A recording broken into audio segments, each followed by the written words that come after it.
Perang melawan judi online di Indonesia terus bergulir. Polda Metro Jaya kembali mencatat pencapaian penting dengan penangkapan tersangka ke-23 dalam kasus Komdigi. Apa yang sebenarnya terjadi?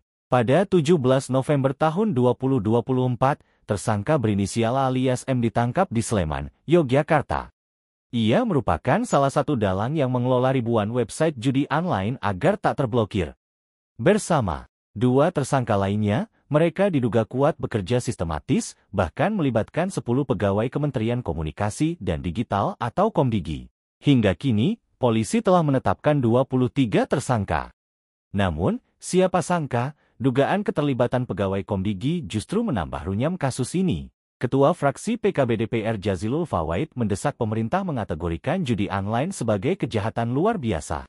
Menurutnya, dampak sosial dan ekonominya sangat besar, bahkan melibatkan banyak elemen mulai dari bandar hingga aparat negara. Tak hanya soal penegakan hukum, polemik juga muncul dari pemberitaan. Mantan Menteri Komunikasi dan Informatika, Budi Aris Setiadi, melaporkan majalah Tempo ke Dewan Pers atas sampul dan laporan yang dianggap tendensius.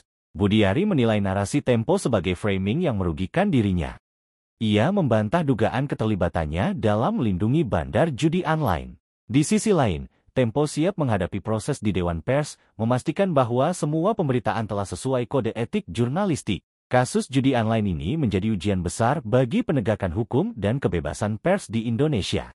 Akankah penyelesaian kasus ini membawa perubahan signifikan? Kita tunggu bersama. Jangan lupa like, komen, dan subscribe. Menurut kalian, apakah Budi Aris Setiadi terlibat dalam judol? Dengan jaringan yang terlibat di dalam judi online, tadi saya sudah sampaikan bahwa kami tidak akan ragu-ragu Pak untuk memberantas sampai dari akar sampai paling atas, bahwa bahkan saya Pak, kalau saya kedapatan saya menerima judi online, saya besok pagi mundur Pak.